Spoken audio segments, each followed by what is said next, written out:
नमस्ते भारत। अभी हम एडुटेरिया एनसीईआरटी हिस्ट्री एमसीक्यू को कंटिन्यू करते हैं। अभी हम 10 क्वेश्चन का ही टारगेट लेकर चल रहे हैं। धीरे धीरे जो है हम इस क्वेश्चन के टारगेट को बढ़ाने का काम करेंगे। हमने क्वेश्चन नंबर 30 तक कवर कर लिया है। आज हम क्वेश्चन नंबर जो है 31 से पढ़ेंगे। क्वेश्चन नंबर 31 किससे पूछा हुआ है? तो नाथपंथी संप्रदाय से पूछा हुआ है। क्वेश्चन क्या है कि प्रारंभ में नाथपंथ भारत के किस क्षेत्र में लोकप्रिय हुए? तो जो नाथपंथ संप्रदाय है वो प्रारंभ में भारत के किस क्षेत्र में लोकप्रिय हुए?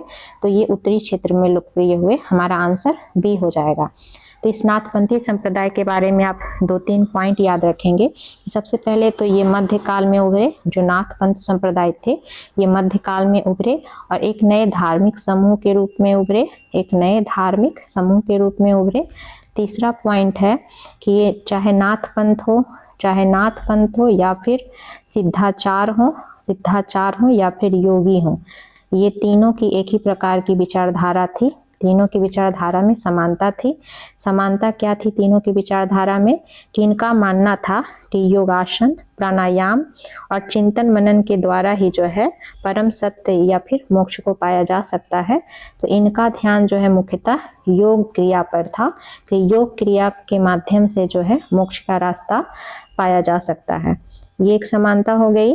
और एक पॉइंट आप नाथपंथ के बारे में याद रखेंगे कि चाहे नाथपंथ हो, चाहे सिद्धाचार हो, चाहे योगी हो, ये तीनों संप्रदाय में जो उस समय के नीचे कही जाने वाली कुछ जातियां थी उसमें ये काफी लोकप्रिय हुए।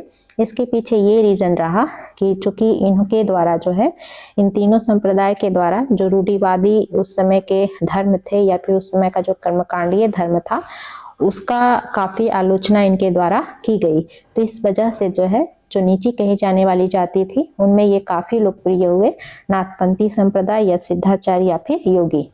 साथ ही साथ जो है तीनों संप्रदाय का एक और इसमें योगदान रहा कि जो आगे चल करके जो भक्ति आंदोलन हुआ तो उस भक्ति आंदोलन का आधार तैयार करने में इन सब ने जो है काफी महत्वपूर्ण भूमिका निभाई, जो कि भक्ति आंदोलन भी आगे चलकर उत्तरी भारत में ही लोकप्रिय हुआ। तो इन सब इतना कुछ जो है आप याद रखेंगे। नेक्स्ट क्वेश्चन क्या है कि मीराबाई किसकी अनुयायी बन गई? तो मीराबाई जो है रविदास की अनुयायी बनी। मीराबाई किसकी अनुयायी बनी थी? रविदास की। मीराबाई एक राजपूत राजकुमारी थी और इनका विवाह जो है 16वीं शताब्दी में एक मेवाड़ के राजसी घराने में हुआ था। और मीराबाई बाद में चल करके जो है रविदास, जो कि एक अस्पृश्य जाति के माने जाते थे, उनकी अनुयायी बन गई और कृष्ण भक्ति के लिए मीराबाई जानी जाती हैं, ये तो आप सभी को पता होगा। और साथ ही साथ इन्होंने अपने भक्ति भाव को कई भजनों में जो है अभिव्यक्त भी किया है और इनके द्वारा कुछ और इनके द्वारा जो भी गीत गाए गए तो उनके गीत राजस्थान और गुजरात में काफी लोकप्रिय हैं और अब तो पूरे भारत में भी लोकप्रिय हैं। नेक्स्ट क्वेश्चन क्या है 33 नंबर कि चोल काल में करों के संबंध में निम्नलिखित कथनों पर विचार करें।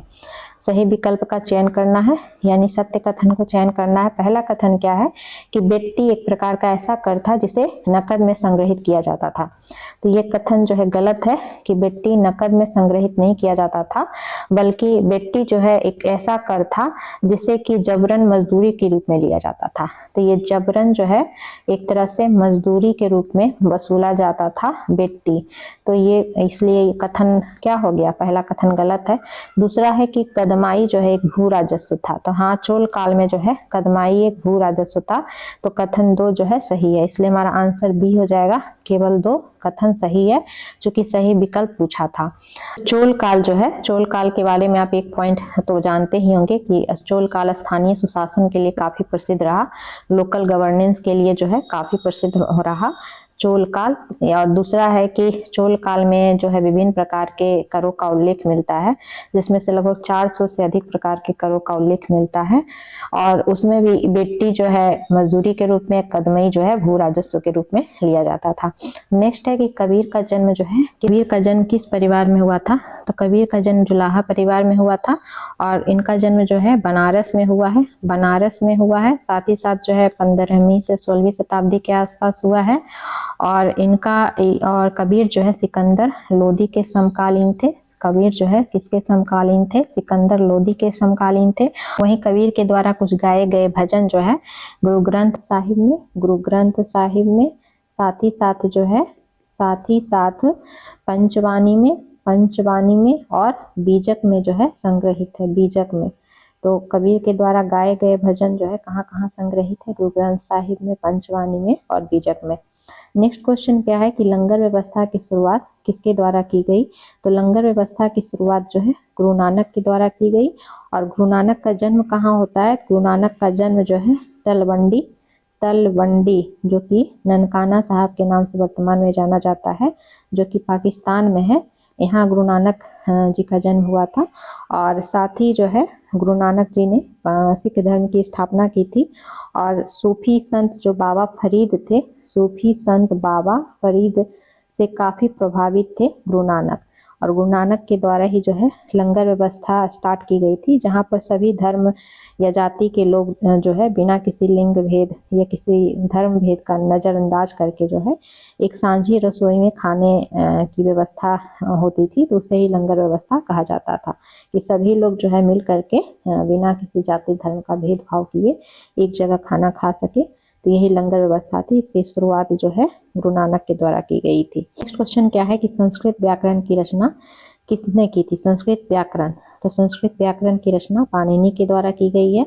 जो अष्टाध्यायी हमने पहले ही पढ़ा कि एक प्रकार का संस्कृत व्याकरण के सूत्रों की रचना इसमें की गई है अष्टाध्यायी में। और इसमें एक तरह से जैसे बीजगणित के सूत्र होते हैं, बीजगणित के सूत्र की तरह संस्कृत व्याकरण के सूत्रों की रचना इसमें देखने को मिलती है इसी अष्टाध्यायी में। तो संस्कृत व्याकरण की रचना जो अष्टाध्यायी में देखने को मिलती है पाणिनि के द्वारा जो है की गई है। स्वामी महावीर ने अपनी शिक्षा किस भाषा में दी थी। तो स्वामी महावीर ने जो है अपनी अधिकांश शिक्षा जो है प्राकृत भाषा में दी थी, जो उस समय की जन भाषा थी, लोगों की भाषा थी। इस वजह से जो है महावीर की शिक्षा लोगों को समझ में भी आई, तो प्राकृत भाषा में जो है दी थी। नेक्स्ट क्वेश्चन क्या है कि जैन धर्म के संदर्भ में निम्नलिखित कथनों पर विचार करें और कौन सा कथन सत्य है दोनों कथन में से। तो पहला कथन है कि जैन धर्म जो है मुख्यतः व्यापारियों ने जैन धर्म का समर्थन किया। तो हाँ, ये कथन सही है कि जैन धर्म को मुख्यतः व्यापारियों ने ही संरक्षण दिया। दूसरा है कि साधारणतः किसान वर्ग के लोगों ने जैन धर्म को स्वीकार नहीं किया। तो ये भी कथन सत्य है कि किसान वर्ग ने जैन धर्म को साधारणतः नहीं स्वीकार किया, जो कि अहिंसा का जो इसमें विचार था वो किसानों के लिए जो है लागू करना मुमकिन नहीं था। इस वजह से जो है किसान लोगों ने जैन धर्म को सामान्यतः कहेंगे कि स्वीकार नहीं किया। तो इसमें से दोनों कथन सत्य है, तो इसलिए हमारा आंसर जो है सी हो जाएगा। तो जैन धर्म मुख्यतः किस पर आधारित है, तो अहिंसा पे आधारित है। अहिंसा पे आधारित है जैन धर्म, जिसमें कि अहिंसा के नियमों का कड़ाई से पालन करने को कहा जाता है कि किसी भी जीव की हत्या जो है नहीं करना चाहिए, न ही उसे किसी प्रकार का कष्ट देना चाहिए, क्योंकि उनका मानना था, महावीर का मानना था कि सभी जीव जो है जीना चाहते हैं और सभी के लिए जीवन प्रिय है। तो इस वजह से जो है चूँकि किसानों के लिए ऐसा करना अत्यंत कठिन था, क्योंकि फसल रक्षा के लिए उन्हें कीड़े मकोड़ों को मारना पड़ता था। तो इस वजह से किसान वर्ग जो है जैन धर्म को सामान्यतः स्वीकार नहीं कर पाए, जबकि व्यापारियों के लिए ऐसा करना आसान था। तो व्यापारी वर्ग जो है इन्होंने जैन धर्म का समर्थन किया। इसलिए हमारा कथन जो है क्या हो जाएगा, सी हो जाएगा। 1 और 2 दोनों सही है। नेक्स्ट क्या है कि संघ में रहने वाले बौद्ध भिक्षु के लिए बनाए गए नियमों का संकलन किस ग्रंथ में मिलता है। तो संघ जो बौद्ध धर्म में रहने के लिए जो है एक संघ की जो व्यवस्था की गई थी, तो संघ में रहने वाले बौद्ध भिक्षु के लिए बनाए गए नियमों का संकलन किस ग्रंथ में देखने को मिलता है।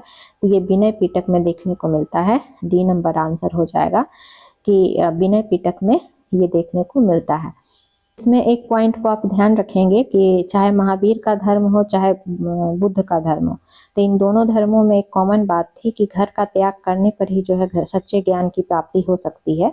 तो जब घर का त्याग लोग कर देंगे तो वैसे लोग कहाँ रहेंगे। तो ऐसे लोगों को रहने के लिए जो है संघ नामक एक संगठन बनाया गया, चाहे वो बौद्ध संघ हो चाहे महावीर संघ हो। तो एक संघ नामक संगठन बनाया गया जहाँ पर जो घर का त्याग करने वाले जो है एक साथ रह सके। और संघ में रहने के लिए बौद्ध भिक्षु के लिए जो है कुछ नियम बनाए गए। तो उस नियम का संकलन जो है इसी विनय पिटक में किया गया। तो विनय पिटक नामक ग्रंथ में संघ में रहने वाले बौद्ध भिक्षुओं के लिए एक नियम है। नेक्स्ट क्वेश्चन क्या है 40 नंबर कि निम्नलिखित में कौन सा कथन बौद्ध संघ के संदर्भ में सही नहीं है। सही नहीं है। तो पहला कथन क्या है कि संघ के पुरुषों और स्त्रियों के रहने के लिए अलग अलग व्यवस्था थी। जो अभी हमने संघ की बात की, तो संघ में रहने के लिए पुरुष और स्त्री के लिए क्या अलग अलग व्यवस्था थी? हाँ, ये कथन सही है। दूसरा है कि सभी व्यक्ति संघ में प्रवेश ले सकते थे, तो ये भी कथन सही है। तीसरा है कि संघ में प्रवेश के लिए बच्चों को अपने माता पिता से अनुमति लेनी होती थी, तो ये भी कथन सही है। चौथा है कि विवाहित स्त्रियों को संघ में प्रवेश के लिए अपने माता पिता से अनुमति की आवश्यकता होती थी, तो ये कथन गलत है। क्यों गलत है? क्योंकि विवाहित स्त्रियों को संघ में प्रवेश के लिए माता पिता से नहीं बल्कि अपने पति से जो है पति से अनुमति लेनी होती थी, तो इस वजह से जो है गलत हो जाएगा ये कथन। पूछ रहा था क्या कि कौन सही नहीं है, इसलिए हमारा आंसर जो है डी हो जाएगा। तो इस तरह से अभी हमने जो है 10 क्वेश्चन को पढ़ा। आगे हम जो है और अधिक क्वेश्चन पढ़ने का प्रयास करेंगे। तो फिर मिलते हैं, धन्यवाद।